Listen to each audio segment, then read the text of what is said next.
L'actualité en bref de ce lundi, c'est d'abord pour ces dames ce salon de coiffure façon années 40 avec mise en pli s'il vous plaît et la coquetterie d'époque qui va avec. Ces messieurs n'étaient pas en reste non plus d'ailleurs et découvraient de nombreux véhicules américains présentés et certains se voyaient bien repartir avec. C'était ce dimanche les 100 ans du monument aux morts de l'Épanche sur Vologne avec pour l'occasion la venue d'une petite trentaine de véhicules militaires de l'armée US animés par une soixantaine de collectionneurs. De nombreux engins d'époque comme des Jeeps bien sûr, des GMC, des Dodge ou encore ce Ward La France, un véhicule de dépannage lourd. Une deuxième édition après une première en 2018, co-organisée par la mairie et l'association militaire de Vincennes.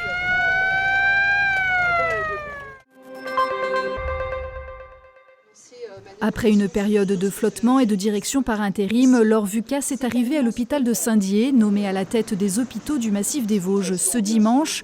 Elle succédera donc à Pierre Tsuji, resté 5 ans.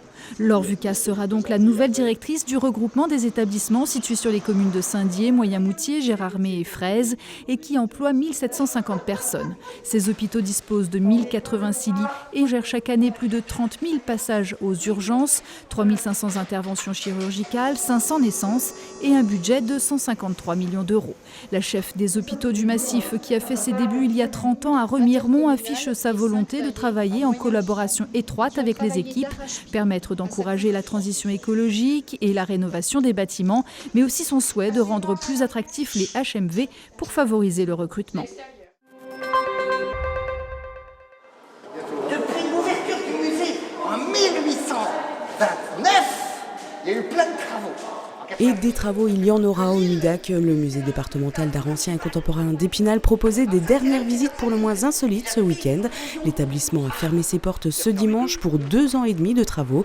Toute la verrière doit être restaurée pour assurer la conservation des œuvres, le parcours des expositions amélioré.